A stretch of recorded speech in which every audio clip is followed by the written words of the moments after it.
మెదక్లో ఈరోజు జిల్లా SP Shri D Uday Kumar Reddy IPS Ramayyapeta circle పరిధిలోని రామయ్యపేట నిజాంపేట్ పోలీస్ స్టేషన్ ను తనిఖీ చేసి పోలీస్ స్టేషన్ల పరిసరాలను పరిశీలించారు.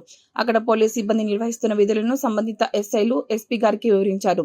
ఈ తనిఖీల్లో భాగంగా పోలీస్ స్టేషన్ కు చేరుకున్న జిల్లా SP Shri D Uday Kumar Reddy IPS గారికి రామయ్యపేట సర్కిల్ ఇన్స్పెక్టర్ శ్రీ వెంకట రాజాగౌడ్ గారు పూల మొక్కలను అందజేసి స్వాగతం పలికారు. అనంతరం ఎస్పీ గారు అక్కడ అధికారులకు పలు సూచనలు చేస్తూ పోలీస్ స్టేషన్ కు వచ్చే బాధితులకు న్యాయం జరుగుతుందని నమ్మకాన్ని ప్రజలకు కల్పించాలని పోలీస్ స్టేషన్ అధికారులకు సిబ్బందికి సూచించారు. అనంతరం SP Shri D Uday Kumar Reddy IPS గారు పోలీస్ స్టేషన్ లో విధులు నిర్వహించే సిబ్బంది వివరాలు అడిగి తెలుసుకున్నారు.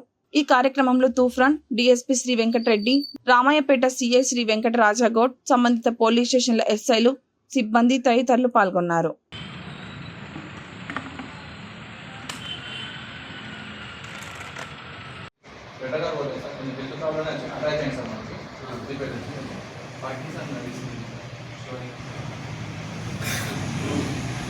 Vision.